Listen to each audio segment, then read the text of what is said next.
Hello, everyone, and welcome to Encounter Church. My name is Sam. I'm the hospitality director here, and I just want to welcome you to our digital worship experience. This is something we put together every weekend so you can encounter God wherever you are. We'll begin shortly with a message from the scriptures, followed by worship. So we encourage you to stick around after the sermon to join us in worship. But for now, let's listen to this week's message. Hello, everybody, and welcome. If this is your first time tuning in, my name is Joel. I'm the lead pastor of Encounter Church, and we're really glad that you are worshiping with us today online. We are towards the end of a series that we've been working on for the last several weeks called Summer Fruit. And the idea of Summer Fruit was summer, and in summer you eat fruit, but the main idea of the series is this passage that you find in the letter to the Galatians, one of the letters of the New Testament that Apostle Paul writes. And in this letter, he lists these 9 character traits or character qualities, and he calls them the fruit of the Spirit. He says that when the Holy Spirit is in your life, when you're walking with God, when you're following Jesus, you change in many ways. Like the whole point of being a follower of Jesus is that we become people that look like Jesus. And I don't know if you've ever asked yourself, what does it mean to look like Jesus? Like what I don't, Jesus have never had my job, Jesus never had my kids, so how would Jesus act in my situation? And the answer of the Bible is actually this passage. It's like, well, to live like Jesus, to look like Jesus means to display these 9 character traits, 9 character qualities. This is the fruit, the thing that God does when we walk with him. And we've been kind of like making our way through this. It's just 2 verses, Galatians chapter 5, verses 22 and 23. Last several weeks, we've been making our way through verse 22. And we're finally today getting to verse 23. I'm just going to read the passage to you this morning. This is Galatians chapter 5, starting in verse 22. But the fruit of the Spirit is love, joy, peace, forbearance, which is another word for patience, kindness, goodness, faithfulness. And today we'll look at the first word in verse 23, gentleness. So that's the text for today.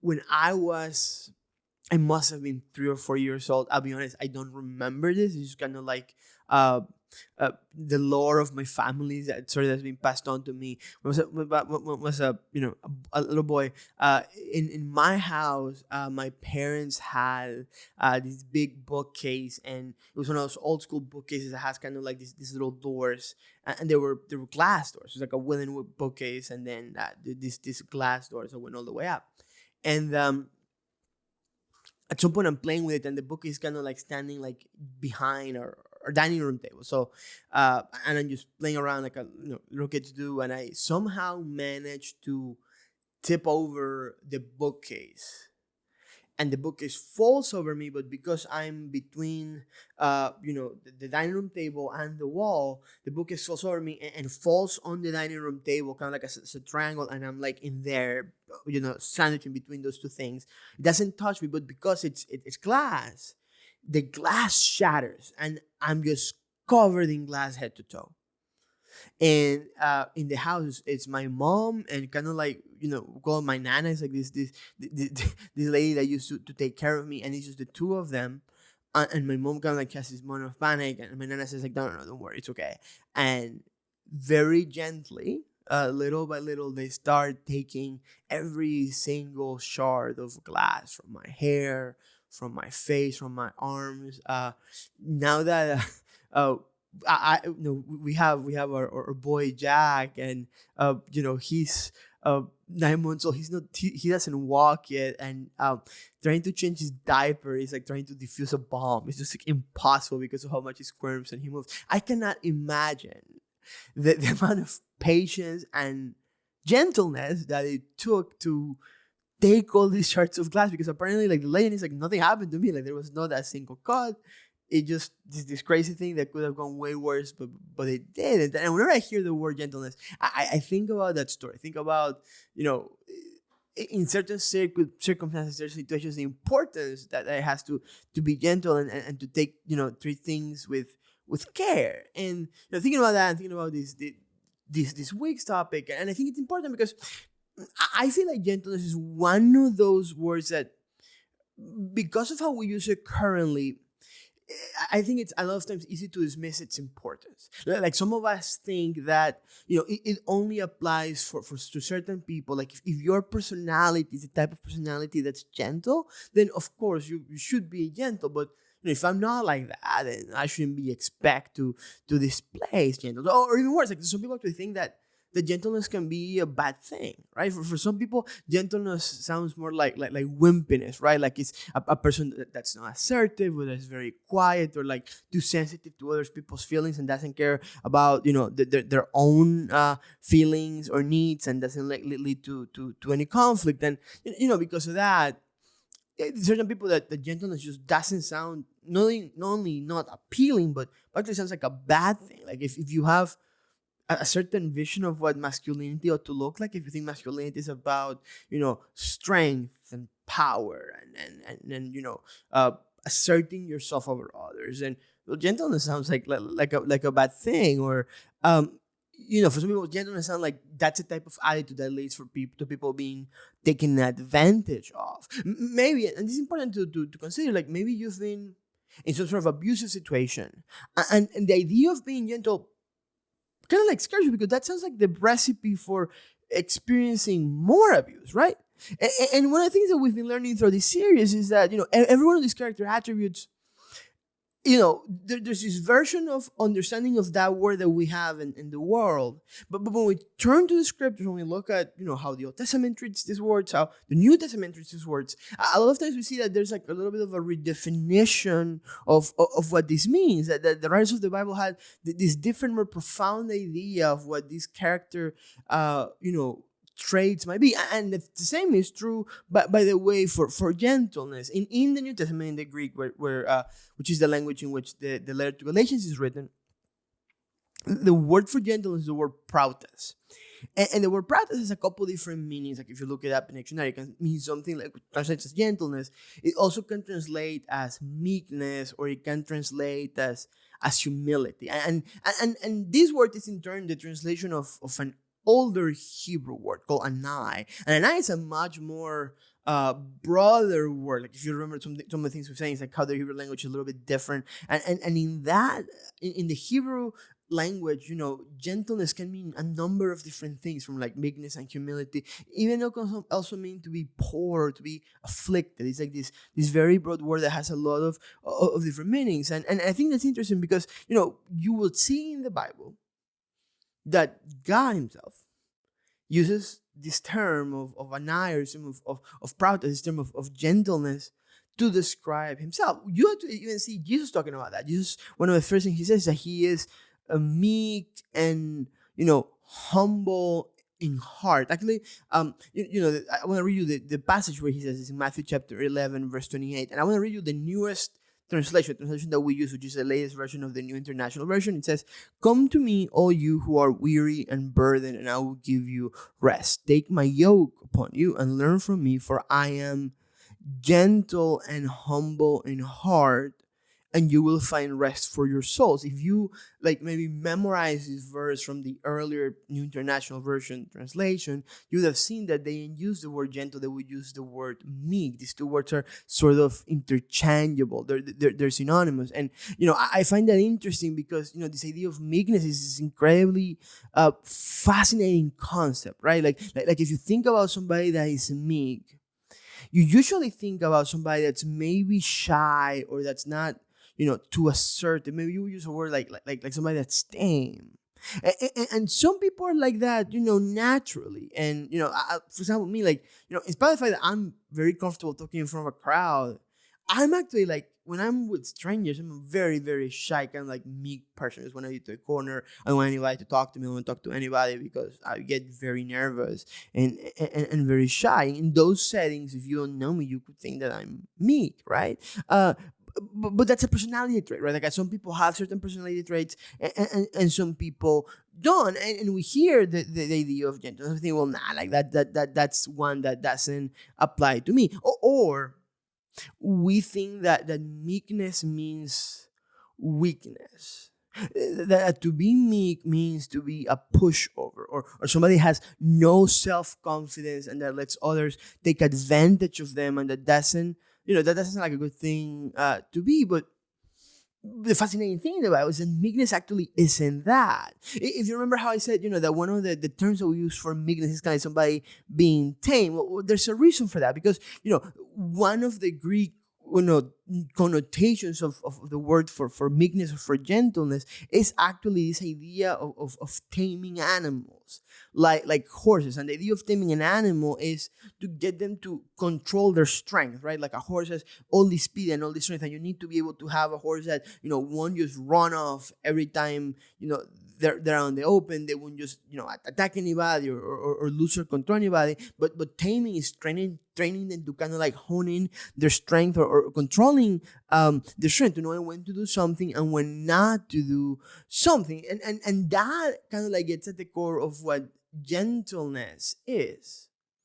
Gentleness or meekness, as we're looking at, it's actually not weakness. It's strength under control.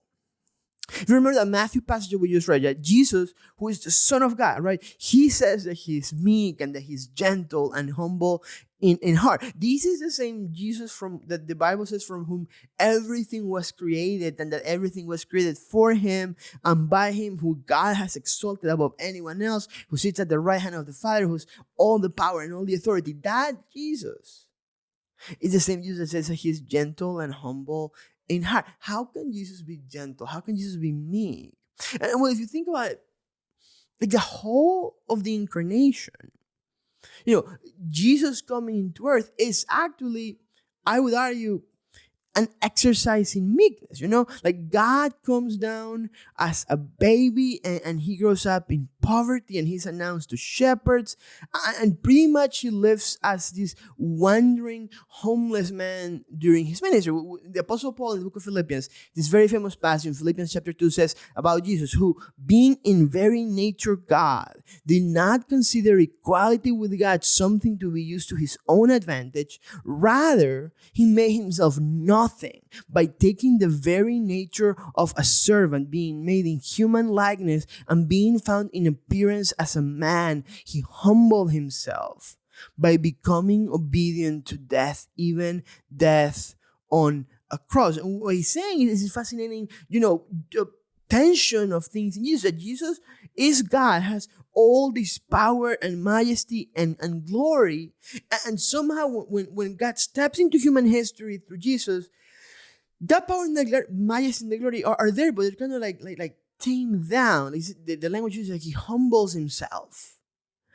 And the reason why he does that is, we're reading the Bible, is actually that if he doesn't do that, we would be there. Like there's this passage in the Old Testament where Moses wants to see God's glory, and Moses has the gumption to say, God, now show me your glory.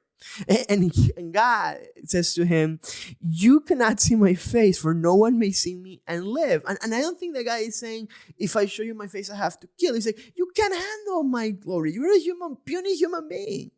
If I show you my glory, you will fall dead on the spot. And I think it's equivalent of if you get too close to the sun is not angry at you. The sun is not trying to kill you. You just can't handle the heat. And the same thing is true with the glory of God. Like God is this being so majestic and so powerful that we can only get so close to him, except with Jesus. Because in Jesus, God himself walks the earth like a human that you can talk to, like a human that you can touch, like a human that you can share a meal with. Like God is sort of holding back his power out of love for us so that we can be in a relationship. One of the things I've been learning, as a new dad, is that I need to treat Jack with gentleness, right? It's like I'm harsh with him, but even at the beginning when I was picking him up, I was afraid I was gonna drop him, and making sure that I'm grabbing, when I'm picking him up, making sure that I'm having his neck so he doesn't, all these sorts of things I'm doing, right? There's all this gentleness that comes of my treatment with Jack, and I'm certainly stronger than how I move. I need to control my strength out of love for Jack so we can be in relationship together.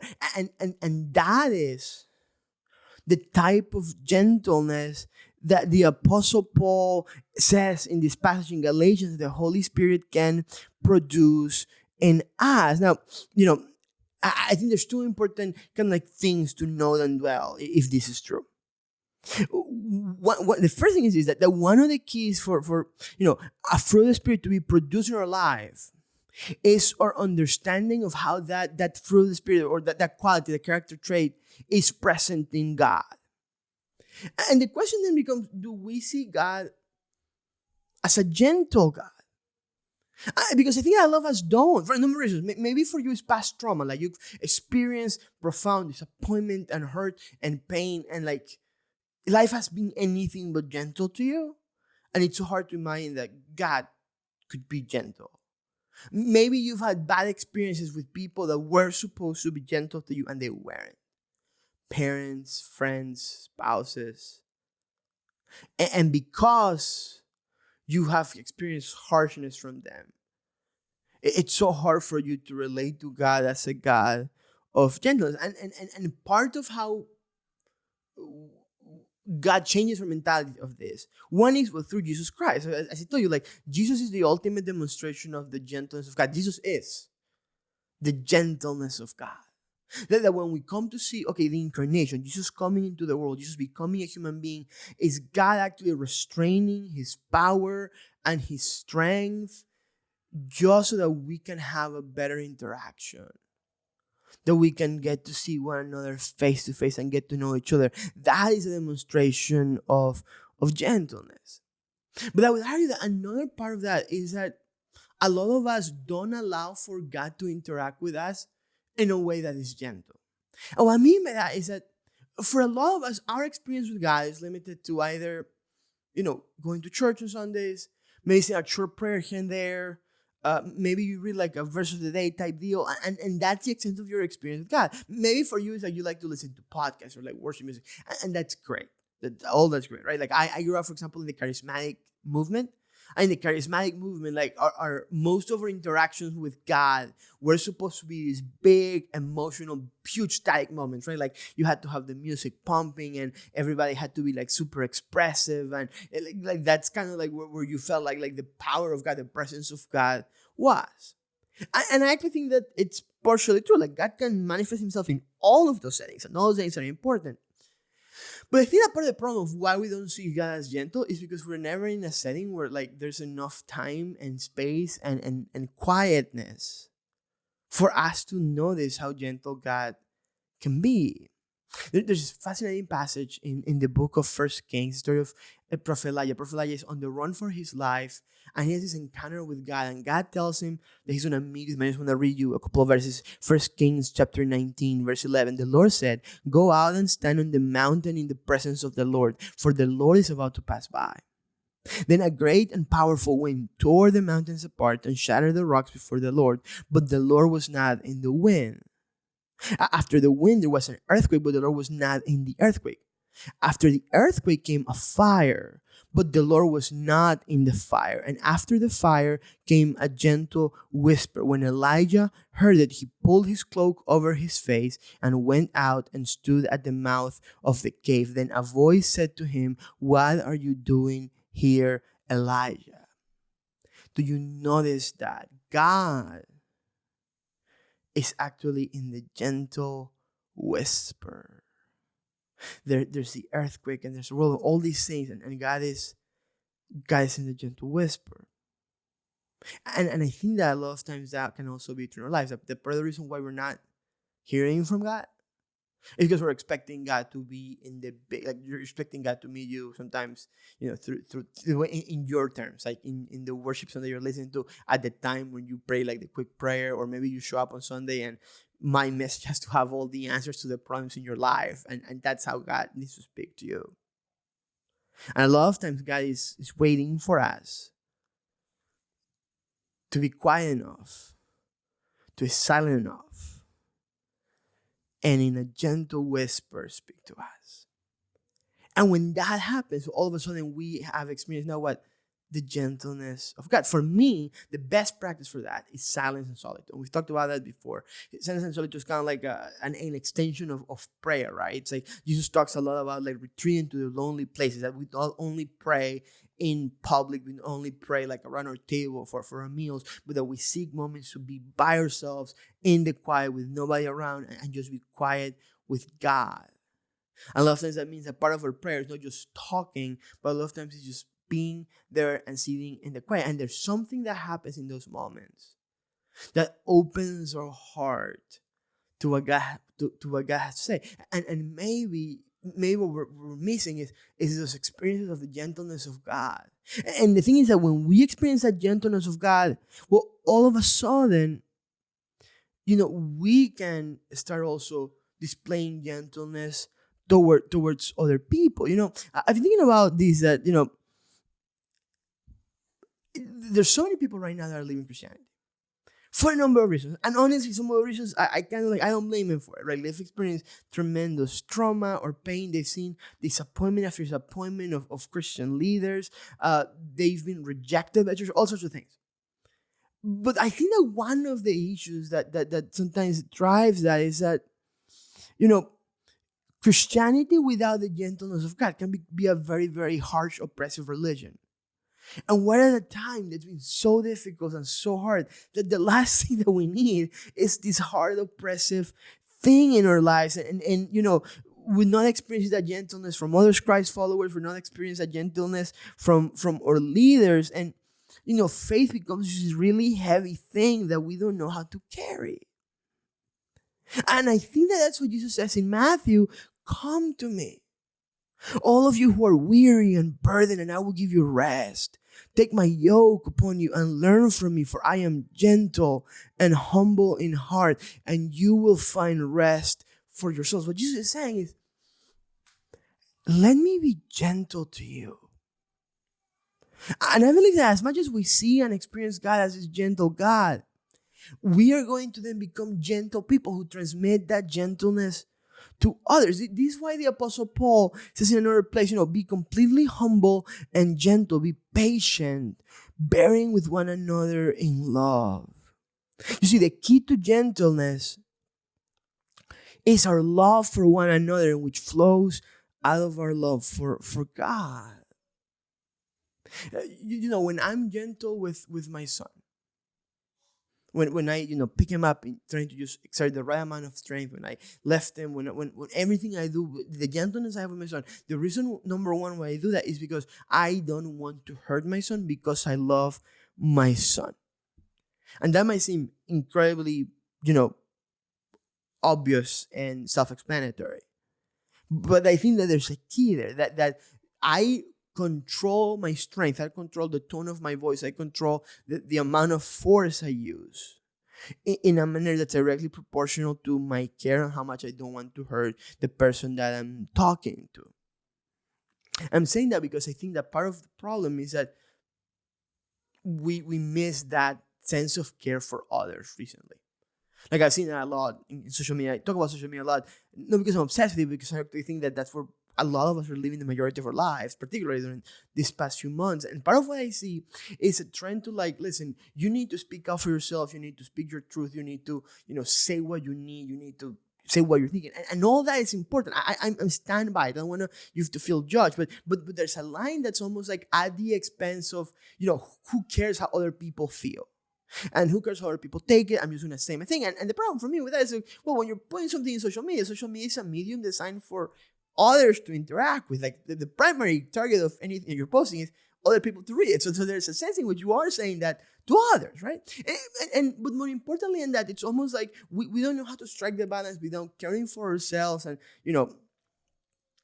speaking our truth and asking for our needs. And the idea that somehow if we're connected with other people, that we have to be aware of how our words and our actions, when not done or said in a gentle manner, can hurt. And that if we love one another, which is what Paul is saying in Ephesians, then we are going to take care of how we say things, of how we talk to others, of how we interact with them, of how we ask for things, of how we rebuke people sometimes. And it's all done through gentleness. Why? Because it's born out of love. And the key is this idea, right? That when love is at the center of the thing, our main intention is not to hurt the other person. It's actually to restore the relationship, to bring the relationship to a better place. And a lot of us, sometimes we don't want to do that. We actually want to hurt. We actually want to get back at. We actually want to get even. We actually want to say the thing that they know they're not going to like in the way that we know they're not going to like, because that will show them, right? That now they're going to feel how I feel, and somehow that'd be cathartic to me. But Jesus says, well, learn from me, and I'm gentle, and I'm humble in heart. I don't interact with you in a way that would intentionally hurt you. That's what he's saying when he says that he's gentle. And I think that when we understand how we've been treated by God through Jesus, that God restrains himself to care for us, that he can controls his power and his majesty so we can have a relationship, that starts shaping who we are and how we relate to others. And as much as we expose ourselves to the gentleness of God, to be trained by gentleness by God, we're going to start becoming gentle with other people, because that's how we've been loved. It's interesting that in one of the Beatitudes, Jesus says, blessed are the meek, he says, because they will inherit the earth. And I think what Jesus is saying is listen, at the end of the day, you may think that strength always wins. You may think that just exercising power always wins. And that's what it may look like in the world right now. But at the end of the day, you know who's going to inherit the earth? The gentle ones. The gentleness is going to win the day. That's like the grain of the universe. The way the universe is supposed to work is we're as being gentle on earth. So my invitation to you today is that they will come to God. Like Jesus says, come to me. And you're carrying the burden. You may carry the burden of trying to bear with this faith that might seem so harsh. But maybe it's because you haven't experienced my gentleness. And maybe it's hard for you to think about how to be gentle with one another. And that's because you haven't let me be gentle to you. And Jesus maybe says to us, let me be gentle to you. Get away with me in the silence, in the quiet place, and find rest for your souls. And that's my prayer for us today. Grace and peace. Hello again. We hope that this message was a blessing to you and is helpful on your faith journey. If this is your first time joining us, or maybe you've joined us for a few times before and are looking to get involved further, we would love to connect with you. We have a digital connection card. You can go to encounterdc.com/connect. For every connection card we receive, we set aside some money to do some good in our community. We also have a special gift for you for filling out a card. You can share as much or as little information as you like, ask us any questions, and find out how you can get involved in the life of the church. I also want to thank everyone who supports Encounter through your generosity. Your giving allows us to do everything we do, from serving our community to creating content like this. If you'd like to give, you can go to encounterdc.com/give. You can make a one-time gift, or you can set up recurring giving. And now we encourage you to join us for worship. We invite you to listen, sing along, or use this time to just sit and reflect. Our hope is that you can experience God's presence during this time. So if you will, please join us in worship.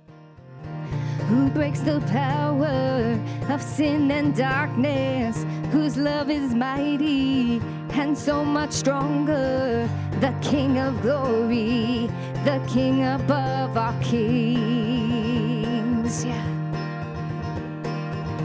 who shakes the whole earth with holy thunder, who leaves us breathless in awe and wonder, the King of glory, the King above all kings.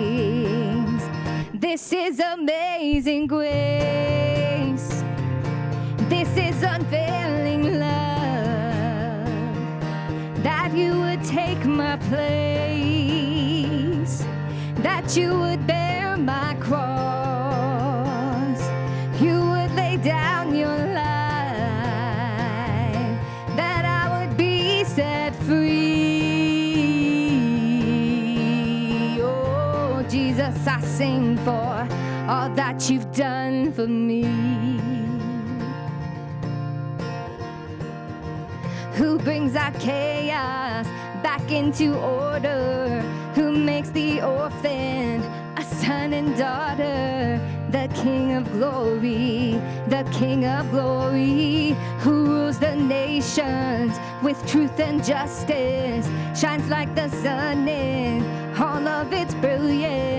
the King of glory, the King above all kings. This is amazing.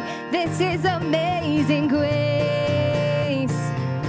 This is unveiling love, that you would take my place, that you would bear my cross, you would lay down your life,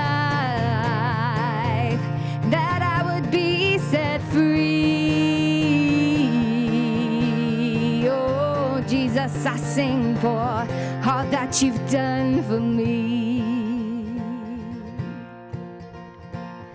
Oh, all that you've done. Sing worthy. Worthy is the Lamb who was slain. Worthy is the King who conquered the grave. Worthy is the Lamb who was slain. Worthy is the King who conquered the grave. Worthy is the Lamb who was slain. Worthy is the King who conquered the grave.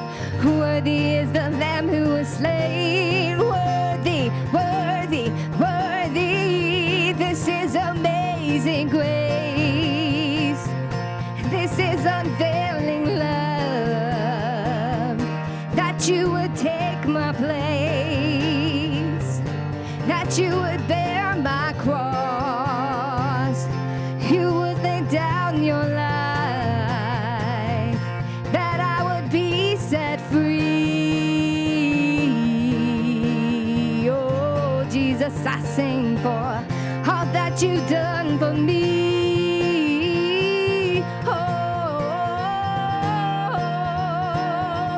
All that you've done for me.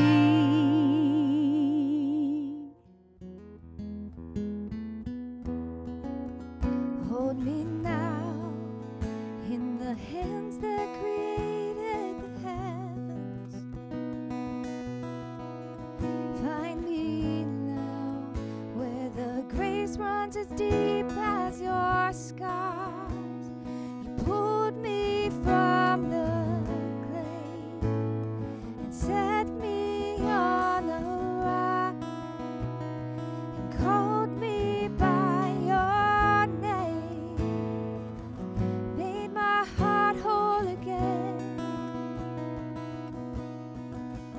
lifted up, and my knees know it's all for your glory.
has no hold on me, 'cause your grace holds me now.